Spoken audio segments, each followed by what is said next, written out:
Right, so now I suppose my favourite rifle is the Webley Mark III, out of the older stuff, and indeed out of any rifle really. The Webley Mark III is definitely one of my favourite rifles of all time. But I've acquired from Valley Arms in Ruthin. I popped down there this morning, and they've just had a selection of vintage B.S.A rifles come in that they're chopping out second hand. And in amongst them was this rather splendid B.S.A Airsporter Mark 1. And it's just too good to let go, really. Even though I like Mark 3s, this is probably the best of the Airsporters. I think B.S.A went downhill a bit quicker, whereas the Webleys remained pretty much true to their original identity from the Mark 3s from the 40s, 48 I think they were introduced, right down to 75 when they stopped making them. After the Mark 1, possibly the Mark 2, but certainly after that, the quality of the Airsporters did start to shrink away. But the first one is a damn finely made rifle, so we'll have a close look at it. So this is a Mark III by comparison. So as you can see, the Airsporter is bigger, and I must admit has a more streamlined full bore rifle look because the lever is hidden in the stock. All Mark IIIs had walnut stocks. As you can see, that one is absolutely beautiful. But the earlier Airsporters, in fact all the Airsporters up until the Airsporter S, had beech stocks. And this stock's actually quite interesting because this has got a laminated stock, which at first is not very apparent. But it's actually made up of 3 pieces of separate timber. And if you look, you can just about see the join there. So these side pieces with the heavy fluting were actually a separate piece of wood. And you can just about pick it out. It's very difficult to see, but you can see here, it slopes down. And if you look on the other side, same story there. And you can see here. So they were actually made out, they're actually a very early form of laminated wood stock. And very nicely done too. The stock's quite simple, it's not a lot to it, same as the Mark III really, very similar sort of shape. No butt pad, just grooved at the end. The usual B.S.A logo stamped with the little wing thing in the stock. Some rather nice finger grooves,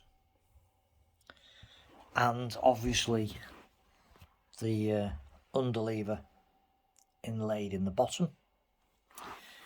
The serial number and the patent number, serial number is here. Now the Mark 1 ones were all prefixed with a G. So this is G321721, and the patent number is stamped on the bottom as well. Originally, it would have had on the top of the air cylinder here, photo etched on the top would have been B.S.A Airsporter, and likewise photo etched would have been the pile arms, the 3 rifles logo, but that's long since been polished off. Someone's done a good job of looking after this rifle, but sadly they've obviously polished it over and over again, and they've actually rubbed off the photo etching. It was quite sensitive. So unfortunately that's gone off this particular gun. But on the plus side, because it's been so well looked after, it has got remarkable bluing. The quality of the bluing's spot on. There's a few little pits here and there, a few little blemishes, but next to nothing in all fairness. It's in very, very good condition. The back part of the rifle and the trigger guard is made out of a sort of aluminium alloy. and these were black stove enamelled. Similar sort of rear sight assembly to what you get on a Mark III, where you do your windage by drifting it in the dovetail and raise the sight with the little nut. And the interesting thing you'll see on these Mark I Airsporters, which I think is what differentiates them from the ones that followed, is that if you look at the barrel and the cylinder are actually all one machined piece. So there's no separate barrel. See how it flows into the loading tap bit. That is a proper bit of engineering excellence for you there. Really, really nicely done, and a very expensive to execute feature, I would have thought, as well, to create that. The barrels on these are slightly tapered, similar to the Webley Mark III's, and they've got a four-sight arrangement which is pretty much typical of B.S.A. and looks a bit like the Parker Hale once fitted to the Super Target. They don't have the inletted barrel action like what came on later B.S.A. rifles. It's just normally crowned. Underlever, really nice little latch as well. Nice positive underlever, well made. Not as solid though as the Mark III. So the Mark III is a solid, really solid hunk of steel, really. Really solid piece of metal. On this Airsporter, it's perhaps slightly less so. It's more of a pressing that's been formed over. Nice latch. But this Mark III does have a trick up its sleeve. And I will try and show you that. It may be difficult to film it, but I'll give it a go.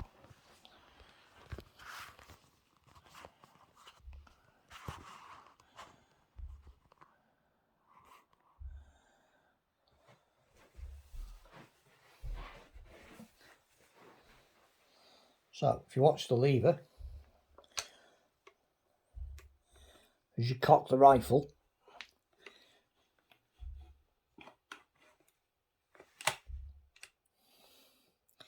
the loading tap pops up.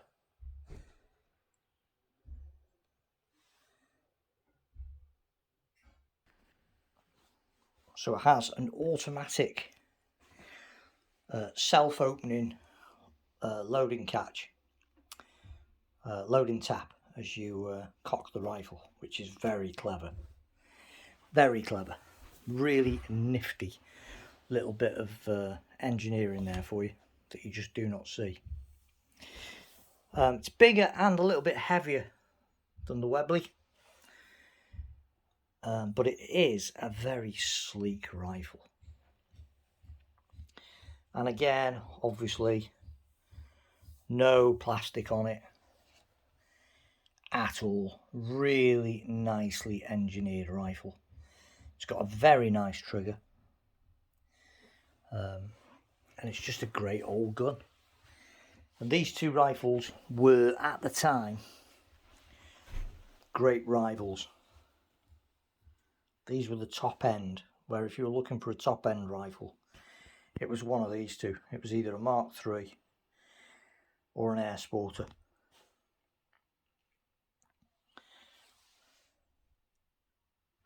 Personally, I still think that the Mark III is the better engineered of the two. And the other thing with the Mark III is they carried on right to when they finished production as being really solidly and superbly engineered. They didn't really cut any corners, whereas the Airsporter gradually declined. More press-ins, more cast-ins started to appear. And really, the Mark I and possibly the Mark II were probably the pinnacles. They got it right from the word go, and then started going downhill, really. Generate again, probably, I would say actually the Airsporter is slightly more powerful than the Mark III. Airsporter was probably pushing 10 and a half, whereas the Mark III you'd be looking to get 10 out of it. So I reckon the Airsporter was probably the more powerful of the two rifles. And it feels really nice in the hand as well. It's that full length stock and the way it looks, it does give it a full bore rifle look. Very smart. But the engineering on the Mark III is superior, and the quality of these walnut stocks that Webley fitted are sublime when you compare it to the beach stock that's fitted to the Airsporter. This is a fairly early one, like I say, Mark 1 G series, and it's got no fitted sight rails, no telescopic sight rails, open sights only. Whereas this version of the Webley has got a telescopic sight rail, though the early versions didn't. Fantastic rifle though. Another beautifully made rifle. Such quality in it. They really are. This one's a really nice example, I've got to say. They did have quite a few really nice ones in this collection that they've taken in at Valley Arms in Ruthin. They've got a couple of real beauties. They've got a Mark II Airsporter there as well. Cadet Major that was very nice. And they had a Webley Tracker as well. It's a bit later for me, that Webley Tracker. I'm not really a big fan of the latter Webleys. I don't really collect those. But the Tracker was extremely nice, I have to say. But I love the way that this, look at that. It's great, isn't it? The way it's just moulds in. Beautiful bit of engineering. And the way that tap comes up automatically as well, it's brilliant. Sort of childish joy every time it does it. It's a fantastic rifle. What a beauty. So there you go. B.S.A Airsporter Mark 1.